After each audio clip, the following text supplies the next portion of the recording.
Dans Saint Seiya, s'il y a quelque chose qui ne trompe pas chez nos héros, surtout dans le manga, ce sont les évolutions de leurs clauses. Alors voici une petite vidéo où on va revenir sur leur dénomination officielle.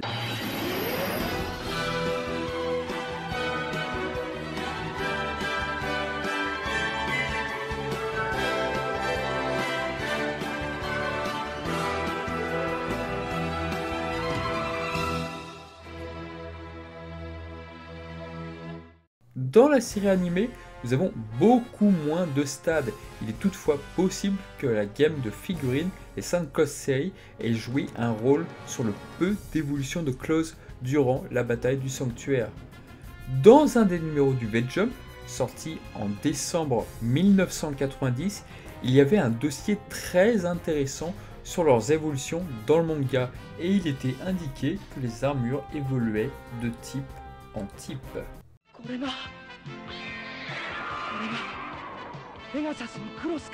Type 1, ce sont les clauses de Seiya et de ses compagnons tels qu'ils apparaissaient au début du manga. Par la suite, seuls Shiryu et Seiya auront droit à des évolutions pendant la bataille face aux Black Sands. Et on y arrive, le type 2. Le type 2 est particulier pour Seiya, car en réalité, il englobe deux modifications pour la clause de Pégase, alors que le dragon n'en a qu'une seule. Ces armures se nomment donc les clauses de Pégase régénérées et clauses du dragon régénérées. Dans le récit et les schémas de montage, une fois régénérées par Mu, elles sont dénommées clauses de Pégase régénérées et clauses du dragon régénérées. Et c'est finalement dans le V-Jump qu'elles adoptent un nom d'évolution plus épuré. Ce sont les clauses de Pégase et du dragon de type 2. Après vérification avec des spécialistes, le mot Shinsei signifie renaissance ou nouvelle naissance. La traduction reste ouverte. On a fait le choix de régénérer, mais cela aurait également pu être renaissant par exemple. Kurumada avait indiqué à ce propos ne pas avoir aimé le casque de Seiya.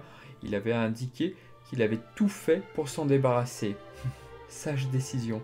Cependant, les bases sont déjà là autour du plastron notamment. Et donc nous avons le type 2 des 12 maisons. Oui, comme dit plus haut, eh bien nous restons sur le type 2. Seule la clause de Seiya est finalement modifiée. Oui, le choix est assez étrange de la part de V-Jump de rester sur ce rang.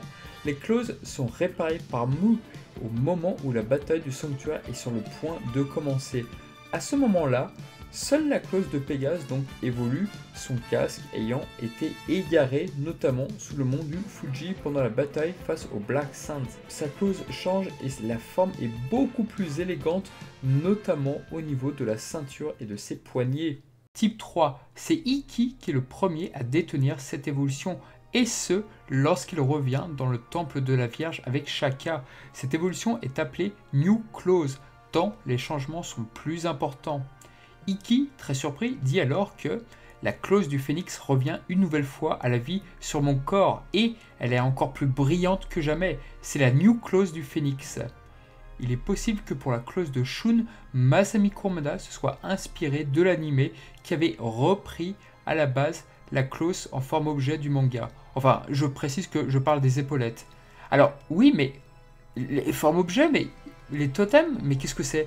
Alors, la création du mot totem provient manifestement du fait que les fans de l'époque ne connaissaient pas la langue et n'avaient pas non plus les documents officiels en main. Le mot totem a été établi alors qu'en fait, le terme officiel est objet. Et il se retrouve entre autres dans Jump Gold Selection. Aujourd'hui, on peut également retrouver à l'arrière de beaucoup de boîtes de nos chères figurines les Saint Claus Mace, mais cette fois en anglais. Et donc le mot objet apparaît. Les objets prennent le sens littéral d'objets d'art japonais et font référence à l'œuvre d'art au vu de leur prestance et de leur sculpture, à n'en pas douter.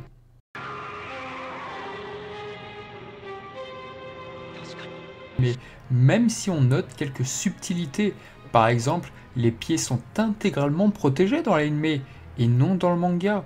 Dans le manga, à l'image d'Ikki, Seiya est également très surpris au pic des 5 vieillards lorsqu'il découvre les bronze claws jaillir de leur claws box. « Ce sont les New Claws !» s'écrie-t-il. Dans l'anime, à travers l'épisode 83 du chapitre Asgard, le ton est plus posé et c'est Shiryu qui l'annonce et dit «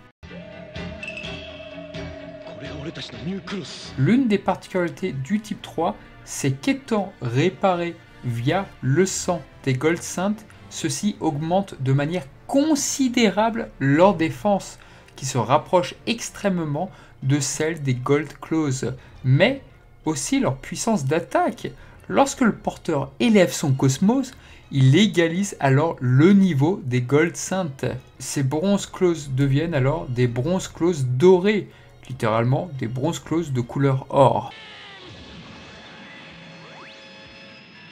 Sous cette évolution, et ce grâce au sang des Gold Saints et à l'augmentation du cosmos de Seiya et de ses compagnons, les bronzes sous cette forme parviennent alors à vaincre les puissants Mariners.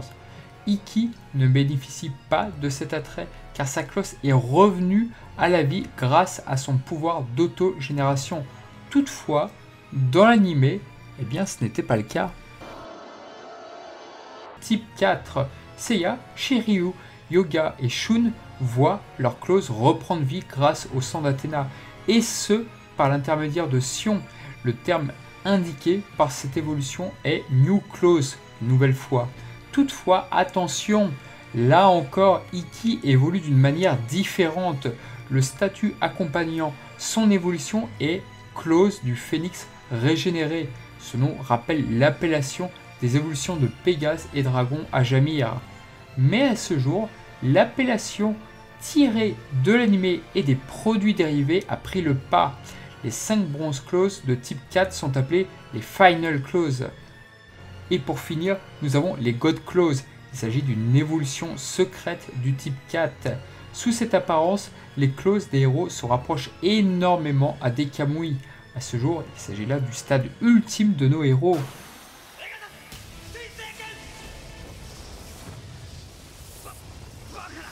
Dans l'anime, nous avons les noms et les stades d'évolution suivants. Les Early Claws, qu'on pourrait traduire par première clause, ce sont les versions améliorées de la Toei Animation lors de la bataille du sanctuaire. Cette version est assez populaire. Contrairement au manga, aucune amélioration ne sera subie pendant les 73 premiers épisodes. L'anime éludera ainsi les changements du manga pour Seiya et Shiryu.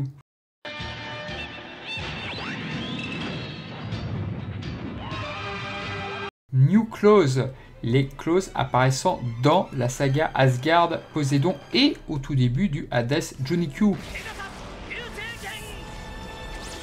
La gamme de figurines Saint Claws série ira d'ailleurs sous cette appellation. En achetant nos figurines de l'époque, elles prennent le nom de New Bronze Claws. Et enfin, les Final Claws, comme indiqué il y a quelques instants, eh bien, ce nom se rattache aux claws après que Seiya et les autres aient reçu le sang d'Athéna. A noter qu'il existe une version dorée, tout du moins sur Seiya dans l'OAV 13. Ironiquement, bien que n'apparaissant pas dans le manga, dans l'édition Eizuban, Kurumada l'avait dessiné la Final Claws de Pégase en doré. Et enfin, les God Claws, eh bien, rien à signaler par rapport au manga, si ce n'est leur couleur. Dans le manga, elles sont dorées. Or là, les codes de couleurs reprennent les couleurs des bronzes. Dans l'anime, ou plus exactement dans le 5e film, Pégase possède une évolution inédite. Sa clause évolue. On appelle donc cette clause la Tenkei N Clause. Et pour finir, lors du Tamashii Nation en octobre 2019, Seiya, tel qu'il apparaît dans le manga, avec sa première clause, donc sa type 1, est nommée Initial Clause ou encore Early Clause. Afin d'uniformiser le tout, Bandai et Tamashii Nation semblent partis pour reprendre les noms de l'anime. Et voilà sur cette courte vidéo qui s'appuie sur des documents officiels autour de Saint Seiya et l'évolution des claws. Et j'en profite pour remercier Saint Alpha Zero pour sa précieuse aide concernant l'élaboration de cette vidéo. Quant à moi, je vous dis à très bientôt pour de nouvelles vidéos. Ciao!